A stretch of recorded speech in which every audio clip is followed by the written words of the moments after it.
नमस्कार, आप देख रहे हैं एयर नाउ और मैं हूं आपके साथ श्यारतन। पटना नीट छात्रा रेप हत्याकांड मामले में अब सीबीआई की एंट्री हो चुकी है। इस पूरे मामले की जांच अब सीबीआई करने वाली है। इसकी पुष्टि डिप्टी सीएम सम्राट चौधरी ने की है, लेकिन पीड़िता के जो परिजन हैं उनका मानना है कि उन्हें सीबीआई जांच पर भरोसा नहीं है। वे चाहते हैं कि इस केस की जांच हो हाई कोर्ट और सुप्रीम कोर्ट की निगरानी में। 6 जनवरी को शंभू गर्ल्स हॉस्टल में छात्रा बेसुध अवस्था में पाई जाती है, जिसके बाद आनन फानन में उसे हॉस्पिटल में एडमिट किया जाता है, लेकिन इलाज के दौरान उसकी मौत हो जाती है, जिसके बाद से ये मामला तूल पकड़ने लगता है। हालांकि शुरुआती जांच में पुलिस इस केस को सुसाइड मान रही थी, लेकिन पोस्टमार्टम रिपोर्ट आने के बाद कई खुलासे होने शुरू हो गए। एसआईटी टीम का गठन हुआ। फॉरेंसिक टीम जो है उन्होंने ये बताया कि लड़की जो पीड़िता थी उसके अंडरगारमेंट में मेल स्पर्म पाए गए थे, जिसके बाद ये पूरा मामला सामने आता है कि उसके साथ रेप हुआ ही है। आज हम इसी पूरे मुद्दे पर न्यूज़ रूम में चर्चा करेंगे, क्योंकि इस पूरे मामले की जांच जो है अब सीबीआई करने जा रही है। शैलेंद्र सर, आप इस केस को कैसे देख रहे हैं कि अब 25 से 26 दिन बीत चुके हैं शंभू गर्ल्स हॉस्टल नीट छात्रा की जो रेप हत्याकांड का मामला है। इन 25 दिनों में अब सीबीआई इस केस को जांचने जा रही। क्या लगता है कि जो मुख्य आरोपी है अब वो मिल पाएँगे, उनकी जाँच हो पाएगी? देखिए श्रेया, सबसे पहले तो यही है जो इसमें पटना पुलिस की नीयत पे भी सवाल उठने चाहिए बिल्कुल। थे, क्योंकि जिस तरह के घटनाक्रम पिछले 25-26 दिनों में नज़र आए हैं, चाहे वो थाने के स्तर का पुलिस पदाधिकारी का मामला हो, जो चित्रगुप्त नगर थाने में मामला दर्ज करने में भी घटना के 3 दिन के बाद, मतलब 3 दिन का वक्त लग जाता है। तो ये एक शुरुआत लापरवाही वहाँ से होती है। दूसरी लापरवाही मतलब हॉस्पिटल के स्तर पर होती है, जब हुँ, मामला शुरुआती दौर में ये कहा गया, जो उस लड़की ने खुदकुशी करने की कोशिश की, नींद की गोलियां खा ली, बिल्कुल। बावजूद इसके अस्पताल ने कैसे पुलिस को इसकी सूचना नहीं दी। और अब जब अंत में अब ये कहा जा रहा है, जो पिछले कुछ घंटों में डीजीपी विनय कुमार खुद पहुंचते हैं पीड़िता के घर, और वो पीड़िता के परिजनों से बात करते हैं, और फिर वो उनका स्टेटमेंट ये आता है, जैसा कि परिजनों का ये दावा है, जो हुँ, अब डीजीपी ये कह रहे हैं जो हम इस पूरे मामले को आत्महत्या मामला। तो ऐसे में अब यदि सरकार ने ये फैसला लिया है जो इस मामले की जांच सीबीआई करेगी, तो निश्चित रूप से तात्कालिक तौर पर आप इस मामले को ये ज़रूर कह सकती हैं, जो अ, किसी एक न्याय की मतलब की दिशा में ये पूरा मामला बढ़ रहा है। लेकिन इस पूरे मामले से पटना पुलिस बच नहीं सकती है। बिहार पुलिस की जांच की कार्यशैली को उसको आप इग्नोर नहीं कर सकते हैं, या उस पे सवाल आप खड़े नहीं करें, ऐसी कोई व्यवस्था मतलब चीज़ें सामने नहीं आती। दूसरा, जो इस मामले की सीआईडी जांच भी हुई थी, तो उस जांच पे भी सवाल खड़े होने चाहिए थे, जो आखिर सीआईडी 25 दिनों की जांच में, या इससे पहले एसआईटी ने भी इस मामले की जांच शुरू की थी। एसआईटी के भी कई टीमें इस मामले की जांच कर रही थी। तो ऐसे में यदि 25 दिनों में यदि किसी की भी आरोपी की गिरफ्तारी नहीं हो पाती है, आरोपी की पहचान नहीं होती है, कुछ संदिग्ध ज़रूर पुलिस ने उसको गिरफ्तार अरेस्ट किए हैं, किए हैं। बिल्कुल। लेकिन यदि ये इस कदम तक नहीं पहुँच पाना, जो आखिर इस मामले में कौन लोग इन्वॉल्व थे और किस तरीके से इस पूरे मामले को उसको मतलब कि षड्यंत्र रचा गया, उस लड़की के साथ क्या हुआ, ये तमाम ऐसे घटनाक्रम हैं जिसको लेकर के सवाल तो उठने चाहिए। तो ये एक एक और अपडेट जो हमारे पास ये आया हुआ है, जो इस मामले को लेकर के हाई कोर्ट में भी याचिका दायर की गई है। बिल्कुल। और जैसा आपने भी कहा, जो निश्चित रूप से जो परिजनों की मांग है, वो सीबीआई जांच को लेकर के नहीं है, या हुँ, फिर उस पे भरोसा उतना नहीं है जितना उनको भरोसा होना चाहिए था।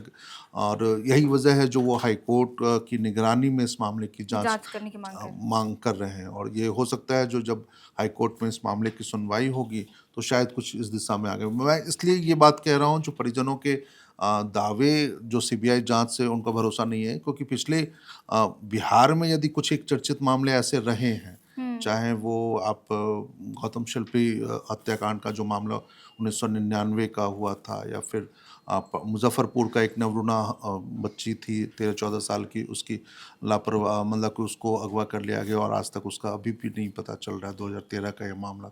या फिर 1-2 और ऐसे मामले थे जिस पे सीबीआई जाँच हुई, लेकिन आज तक उस जाँच की रिपोर्ट सामने नहीं है, और ना ही ये कहा गया जाके उस मामले में हुआ क्या। तो निश्चित रूप से परिजनों को ये लगता है जो क्या बस आरोपियों को बचाने के लिए और इस मामले को अब ज़्यादा और तूल ना पकड़े, इसलिए इससे बचने के नज़रिए से, आरोपियों को बचाने के नज़रिए से इसको सीबीआई जाँच को सौंप दिया गया। जी, बिल्कुल। तो यहाँ हर्षित भी है और बाकी लोग भी हैं, हम उनसे भी बातचीत करेंगे। हम हर्षित से ही बात करेंगे क्योंकि ये लगातार इस मामले को लेकर के अपडेट दे रहे थे। एयरनाउ पर लगातार इस खबर को साझा भी कर रहे थे। आप कैसे देख रहे हैं अब सीबीआई की एंट्री हो चुकी है पूरे मामले में, 25 से 26 दिन बीत चुके हैं। जैसा कि सर ने भी बताया, मैंने शुरुआत में भी कहा कि परिजनों को अब भी भरोसा नहीं है सीबीआई जाँच पर। एसआईटी टीम गठित होती है, फॉरेंसिक टीम जब जाँच के लिए आती है तो उससे पता चलता है कि पीड़िता जो छात्र थी उसके अंडरगारमेंट में मेल स्पर्म थे। लेकिन पूरे शुरुआती जाँच में जैसे पुलिस इस केस को सुसाइड बता रही थी, लेकिन जब सवाल के घेरे में आ गई पुलिस तो अब देखिए कि सीबीआई की भी एंट्री होगी। क्या कुछ आप कहना चाहेंगे? शुरुआती दौर में ये कहा गया था कि छात्रा ने या तो एबॉर्शन की गोलियां ली हैं या तो ऑपरेशन करवाया है। स्टार्टिंग में वहां के जितने भी गायनेकोलॉजिस्ट थे उनका ये बयान आया।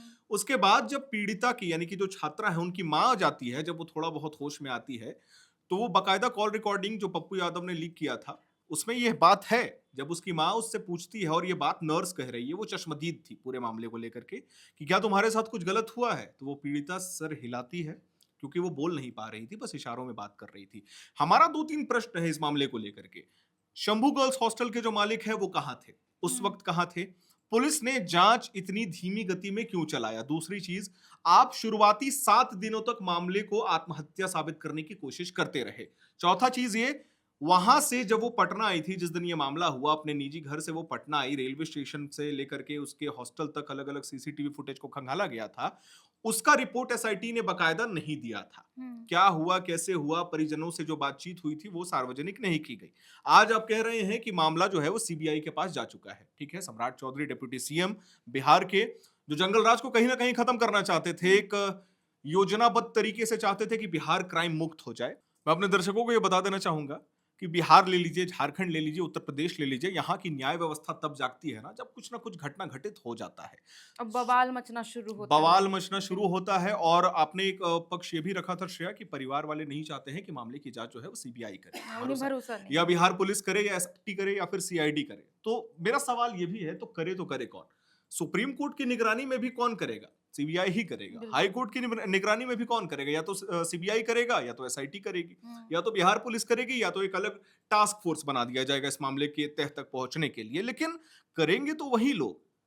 चूक हुई है और ये बात हमें माननी चाहिए। और कहीं ना कहीं 2-3 कॉन्स्पिरेसीज निकल के आ रही हैं कि अगर छात्रा अपने कमरे में जाती है, दरवाजा अंदर से लॉक्ड होता है, बाहर निकलने का और कोई रास्ता नहीं, बस एकमात्र वही दरवाजा, तो जाहिर सी बात है जब वो अपने कमरे में गई होगी या अगर उस कमरे में नहीं होगी तो वो होश में होगी। उसके बाद दरवाजा लॉक किया गया है अंदर से और निकलने का कोई रास्ता नहीं। उसके बाद वो बेहोश हो जाती है। सबसे पहला सवाल, जब वो बेहोश थी तो उसको सीधे अस्पताल क्यों नहीं ले जाया गया? एक मेडिकल स्टोर ले जाया जाता है। ठीक है। उसके बाद इस पूरे आरोप को आत्महत्या वाला एंगल देने की बिहार पुलिस कोशिश करती है। बकायदा 2 ऑफिसर सस्पेंड भी कर दिए गए थे। 3 दिन के बाद अब डीवीआर रिपोर्ट लेने जा रहे हैं सीसीटीवी फुटेजेस का। 3 दिन में आप फिल्म बना सकते हैं। हमें 3 घंटा दे दीजिए ना, हम क्राइम सीन का सीसीटीवी एक्सेस हमको दे दीजिए, हमें 3 घंटा दे दीजिए, हम सब चीज साफ कर देंगे। क्योंकि किसी भी केस को अगर कोई भी घटना घटता है तो 48 घंटे बहुत इंपॉर्टेंट होते हैं केस के लिए। मेरे हिसाब से ना श्रेया बिल्कुल सही पॉइंट बोला, 48 घंटे। लेकिन मैं ये मानता हूं कि 48 घंटे से ज्यादा वो स्टार्टिंग के 2-3 घंटे वो सबसे जरूरी होते हैं। आप हॉस्पिटल में गए, उसके बाद का जो 2-3 घंटा होता है ना वो बहुत क्रूशियल होता है। क्यों? क्योंकि उस समय जो अपराधी होता है वो भी पैनिक मोमेंट में रहता है और वो सबसे बेस्ट टाइम होता है किसी भी चीज को ग्रैब करने के लिए। वहां पे बिहार पुलिस से सबसे बड़ी चूक हुई है और ये लोग एक पीओवी सेट करने की जो कोशिश कर रहे थे ना कि आत्महत्या का मामला है, आत्महत्या का एंगल है, मेरे हिसाब से आत्महत्या का उसके बाद ये भी एक बात आया, मैं अपने दर्शकों को बता देना चाहूंगा, श्रेया आपने देखा भी होगा, उसके गूगल सर्च हिस्ट्री को सार्वजनिक किया गया कि सुसाइड कैसे किया जाता है। वो गूगल पे सर्च करती थी या फिर मेडिसिन, वो नींद की गोली अक्सर लिया करती थी। तो मेरा सवाल एक है, जब वो हंसी खुशी जाती है अपने घर, घर से वापस आती है, परिवार को ये बताती है कि पापा मैं अपने हॉस्टल पहुंच गई हूँ, उसके बाद अचानक ऐसा क्या होता है? कई बड़े बड़े खुलासे भी हो रहे हैं तमाम गर्ल्स हॉस्टल्स के कि बड़ी बड़ी गाड़ियां आती हैं रात में, सेक्स स्कैंडल चल रहा है बड़े पैमाने पे बिहार के कई हॉस्टलों में। तो ये बहुत बड़ी चीज है और मेरे हिसाब से अगर ये केस सीबीआई के पास गई है तो मेरे को जहां तक लगता है सीबीआई ने आज तक जल्दी निराश नहीं किया है, एक दो मामलों को छोड़ करके। लेकिन अगर सीबीआई के पास गई है तो मैं यही चाहूंगा कि परिवार की सहमति के साथ, अगर कोर्ट बोलता है कि हमारे निगरानी में होगा तो हो, और जितनी जल्दी हो सके उन मुजरिमों तक पहुंचना चाहिए। अच्छा ठीक है, आप इस केस को पूरा देख रहे हैं, लगातार अपडेट्स भी दे रहे हैं। लेकिन सवाल तो ये भी है ना हर्षित कि अगर इतना टाइम लग गया, अब 25-26 दिन हो गए, बहुत से ऐसे सबूत होंगे जो अब तक मिटा दिए गए होंगे, तो सीबीआई उस तक पहुँच नहीं पाएगी और जो मेन आरोपी है, उस तक पहुँच नहीं पाएगी ना? देखिए अमूमन क्या होता है ना, सीबीआई की एंट्री कब होती है पता है? सीबीआई है, इंडियन क्रिकेट टीम में महेंद्र सिंह धोनी है ना? हुँ। 7वें नंबर पे आते हैं, 8वें नंबर पे आते हैं। तो सीबीआई की 99% ऑफ द केसेस में एंट्री तभी होती है ना जब लगभग पॉसिबल नहीं होता है। या तो पुलिस के लिए पॉसिबल नहीं होता, या तो एसआईटी के लिए पॉसिबल नहीं होता, या तो एसीबी के लिए पॉसिबल नहीं होता। यानी गुत्थी जब नहीं सुलझती नहीं तो सुलझती तो सीबीआई को बुलाया जाता है कि अब आप सर्वोपरि हैं, आप आइए, आप देख लीजिए, आप अपने सिरे से क्या कर सकते हैं। तो सीबीआई की एंट्री, ये बात आपने पॉइंट बहुत अच्छा रखा कि जब तक एंट्री हुई है शायद बहुत देर हो चुकी है बिल्कुल। बहुत सारे मामलों में।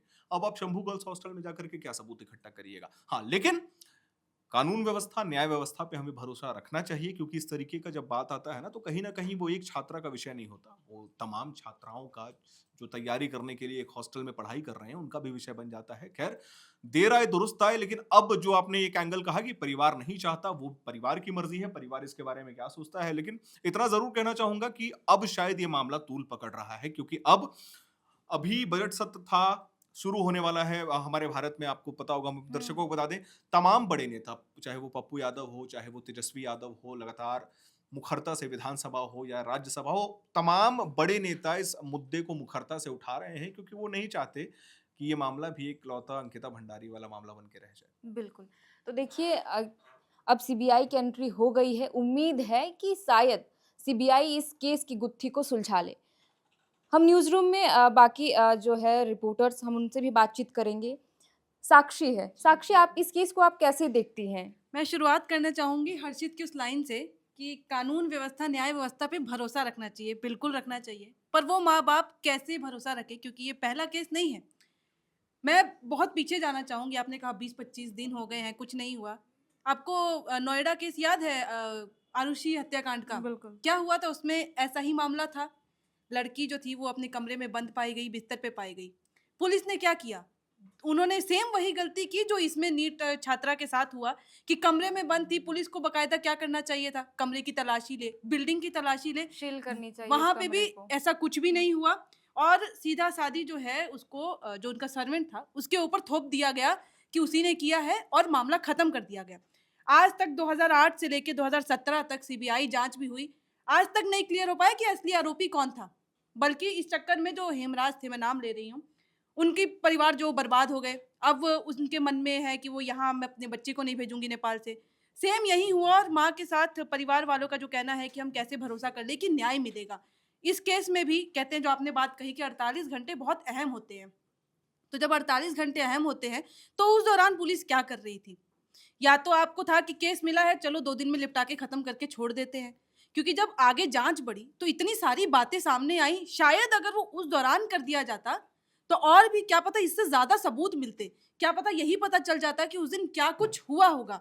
अमूमन ऐसा होता है कि इन केसेज़ में जल्दी रिएक्शन नहीं होता है कि अगर पता भी चलती है जानकारी, तो बहुत सी चीज़ों को नज़रअंदाज कर दिया जाता है, बस ये छोड़ के कि सामने जो दिख रहा है, वो खत्म। लेकिन ऐसा नहीं होता है, कुछ चीज़ें होती हैं जो आँखों देखी नहीं, सिर्फ़ देख लिया और ख़त्म कर दिया जाए।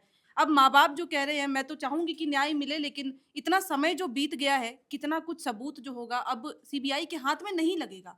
फिर वही होगा जो केसेज़ हमेशा आते हैं, सीबीआई के हाथ में जाता है, पर कितना भी कोशिश कर लो, अंत में कोई वो मतलब नहीं आपका होता कहना है। है कि जिस तरीके से आरोसी हत्याकांड में मामला सेम वही के है, हुआ, सीबीआई के हाथ केस जाती है जाँच करने के लिए, लेकिन तह तक नहीं पहुँच नहीं पहुँच पाती, पाती यहाँ है। भी वही स्थिति देखने को मिल रही है, ये कहना है साक्षी का। हम रश्मि से भी बातचीत करेंगे। रश्मि, आप इस केस को कैसे देख रही हैं? क्योंकि ये शंभू गर्ल्स हॉस्टल का है, जहाँ पे माँ-बाप इस उम्मीद से भेजते हैं कि बेटी सुरक्षित है हॉस्टल में और अपनी तैयारी करेगी, लेकिन हॉस्टल के अंदर ही लड़की के साथ ऐसी घटना होती है और अब देखिए कि मामला ऐसा हो गया है कि अब गुत्थी पे गुत्थी बनते ही जा रही है, मामला सुलझ नहीं पा रहा है। देखिए, भारत ऐसा देश है ना कि हम ये नहीं कह सकते कि बेटी सुरक्षित है, हम ये कहते हैं कि बेटी सुरक्षित है, लेकिन आए दिन हमें ऐसी खबरें सुनने देखने को मिलती ही हैं कि आज यहाँ ये हो गया, हादसा हो गया, रेप हो गया या किसी लड़की के साथ ये हो गया।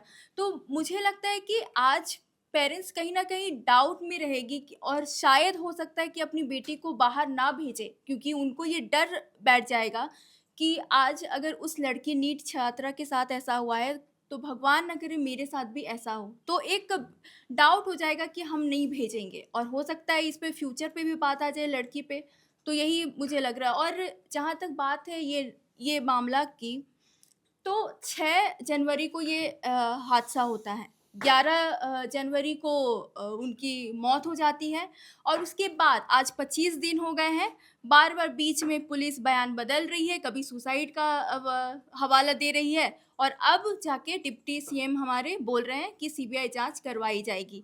तो जैसा आपने सवाल स्टार्टिंग में किया था कि बहुत सबूत मिट जाते हैं, तो हो सकता है अब क्या खंगालेगी? अब तो सबूत रहेंगे नहीं, वो सारे फॉरेंसिक टेस्ट रिपोर्ट्स के मुताबिक ही सीबीआई जाँच होगी, अब तो कुछ होगा नहीं। तो शायद यही रीज़न है कि हो सकता है कि माँ-बाप नहीं चाहते हैं कि सीबीआई जाँच अब हो। अब क्या करेंगे? 25 दिन हो गए, अब शायद वो भी थक गए कि अगर 1 हफ्ते में नहीं हुआ, तो अब क्या होगा? 25 दिनों में क्या होगा? बिल्कुल। तो यहाँ विकास भी है, उनसे भी बातचीत करेंगे, उनसे भी जानने की कोशिश करेंगे कि आप इस केस को कैसे देख रहे हैं?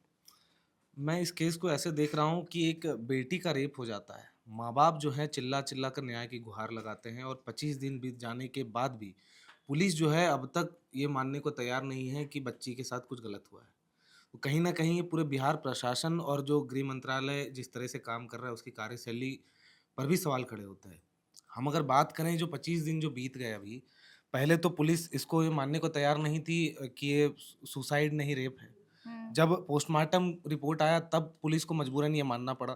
उससे पहले अगर हम बात करें जिन कपड़ों में जो स्पर्म के पार्टिकल्स मिले हैं या उनके शरीर में जो ये मिले हैं, वो माँ-बाप ने ही पुलिस को सौंपे थे। 3 दिन तक पुलिस ने पूछा भी नहीं। जब ये मामला पड़ा, माँ-बाप ने वो कपड़े रखे थे और बाकायदा पुलिस को सौंपे। उसके बाद फिर एफएसएल की टीम को सौंपा गया, तब जाँच में ये सामने आया कि स्पर्म मिले हैं कपड़े में। और अगर हम ये बात करें कि एसआईटी की बात करें तो माँ-बाप ने डीजीपी को भी जो है वो पत्र लिखकर इसकी बात कही, तब जाकर एसआईटी पर तक ये बात पहुँची, एसआईटी गठित हुई और जाँच हुई। अगर हम बात करें रेप केस को लेकर, अगर मान के चलिए अभी सीबीआई की जाँच चालू होगी और मान के चलिए कोई लोग पकड़े जाते हैं आरोपी, क्योंकि इसको इतना दबाया गया और हर जगह पर आप देखिए प्रारंभिक में जो प्रभात हॉस्पिटल पे लेके जाया गया मरीज को, वहाँ के डॉक्टर भी ये साफ कहते हुए नज़र आ रहे हैं कि नहीं इनके साथ कोई छेड़छाड़ नहीं हुई है, किसी तरह की कोई मारपीट नहीं हुई है, यानी कोई किसी तरह का कोई शोषण नहीं हुआ है। आप अच्छा विकास, ये भी तो हो सकता है ना कि जैसे कि आपने कहा कि डॉक्टर्स भी ये मानने से इनकार कर रहे थे कि उसके साथ कुछ गलत हुआ हो। तो कहीं न कहीं पुलिसिया कार्रवाई पर सवाल तो उठ ही रहे थे कि वो किसी का बचाव कर रही है। लेकिन पुलिस ये भी तो कर सकती है कि जो डॉक्टर्स हैं उनके जो बयान स्टार्टिंग में ये थे कि कुछ हुआ नहीं है लड़की के साथ, वो दबाव में बोला गया हो। जी, दबाव तो है और ये सिर्फ़ एक केस में नहीं है, ये नीट छात्रा पहली नहीं है। हम आप देखिए पूरे भारतवर्ष में जो क्राइम वुमेन अगेंस्ट वुमेन है, वो उसकी रेट जो है एनसीआरबी की जो रिपोर्ट है, वो आप देखिएगा कि साल दर साल जो है वो बढ़ती ही जा रही है कहीं न कहीं। और जिस तरह से रेप क्या कहें हम आपको आरोपी हैं, वो उनको सज़ा मिल जाती है, चाहे वो आजीवन कारावास की सज़ा हो, चाहे कई वर्षों की सज़ा हो, वो आराम से चौड़ में निकल जाते हैं। हम आपको ताज़ा अभी अगर हाल बताएँ तो उन्नाव रेप केस का मामला अभी कुछ दिनों में चर्चा में था। जब जो नेता हैं वो निकल कर बाहर आते हैं, जिसके बाद जो रेप पीड़िता है, वो अपने परिवार और अन्य नेताओं के साथ जो है विरोध करती है, लेकिन उस नेता को लेकर कोई कार्रवाई नहीं होती है, उस पीड़िता को जो है उठाकर पुलिस लेकर चली जाती है। और एक केस हम अगर बताएँ बहुत चर्चित नाम है बाबा राम रहीम, वो भी रेप केस में कहीं न कहीं बंद है, वो बार-बार ज़मानत में बाहर आते हैं। तो ये देखिए अब प्रभाव है एक तरह से जो इस तरह के आपराधिक घटनों को अंजाम देते हैं, उनमें कहीं न कहीं कॉन्फिडेंस आ गया है कि सिस्टम में उन्होंने लूप होल ढूँढ लिया है। अगर अपराध घोषित भी हो जाए, उसके बाद भी वो सीना चौड़ा कर कर इस आज़ादी के साथ घूमते हैं कि कल ना कल किसी सोर्स पैरवी के साथ हम बाहर आ जाएँगे। तो ये मानसिकता बन चुकी है अभी भारत में। और अच्छा, तो क्या लगता है कि जो नीट छात्रा रेप केस का मामला है, अब सीबीआई जाँच कर रही है, तो इस जाँच में भी कई खुलासे हो सकते हैं, कई बड़े अधिकारी भी इसमें शामिल हो सकते हैं क्या? क्योंकि अभी बीते दिनों ही बिहार में कई ऐसे मामले सामने आए जिसमें ये पता चला कि कई ऐसे हॉस्टल हैं, जो सेक्स रैकेट चल रहा है उन हॉस्टलों में। जी, बिहार की बात करें, आप झारखंड की भी बात करिए, अभी ताज़ा मामला रांची राजधानी रांची से ही आया था। जहाँ पर एक गर्ल्स हॉस्टल में सेक्स रैकेट के खुलासा किया गया था पुलिस के द्वारा। तो इस तरह के तमाम मामले बिहार झारखंड में नहीं, आप यूपी भी जाइए, आप हरियाणा जाइए, तमाम जो राज्य हैं वहाँ पर इस तरह के गर्ल्स हॉस्टल में कहीं ना कहीं इस तरह के काले धंधे होते हैं। तो इसको लेकर सबसे पहला तो ये है कि जैसे जो 5 लड़कों की वहाँ हॉस्टल में प्रवेश की बात आती है, तो सबसे पहला सवाल ये होता है कि हॉस्टलों में किस तरह की सुरक्षा व्यवस्था है। कोई माँ बाप अपने गांव से बच्ची को भेजता है शहर पे पढ़ने के लिए, उस इस आशा और ये के साथ भरोसे के साथ भेजता है कि हॉस्टल में जो उनकी बच्ची सुरक्षित रहेगी। लेकिन इस तरह के मतलब सुरक्षा के पैमानों को नज़रअंदाज करते हुए इस तरह जो लड़के घुस रहे हैं हॉस्टल में, वो भी रात में, और उस दौरान जो है वहाँ पर कोई गार्ड भी मौजूद नहीं है, ना हॉस्टल का मालिक कोई मौजूद रहना। तो ये अपने आप में सवाल है। और इस तरह के जो प्रवृत्ति जिस तरह से हॉस्टल चल रहे हैं, इन्हीं सब में से ये मामला आप कह रही हैं कि तमाम जो तरह की बातें आती है कि लड़कियों में जो है लड़कियों के गर्ल्स हॉस्टल में जो है इस तरह के धंधे और तमाम चीज़ें चल रही हैं। तो इस तरह क्योंकि सुरक्षा के कोई इंतजामात नहीं है वहाँ पर। बिल्कुल। तो अब नीट छात्रा रेप केस का मामला अब सीबीआई के हाथों चला गया। अब सीबीआई इस पूरे केस की जांच करेगी। अब देखना बेहद ही दिलचस्प होगा कि इस जांच में क्या खुलासे होते हैं और जो इस केस की गुत्थी अब सीबीआई सुलझा पाती है या नहीं। इस केस में जो भी नया अपडेट सामने आएगा हम आपके साथ जरूर साझा करेंगे। फिलहाल के लिए इस वीडियो में इतना ही। आप देख रहे थे एयर नाउ। मेरा नाम है शारतन, कैमरे के पीछे हमारे सहयोगी अभिषेक। बहुत बहुत शुक्रिया।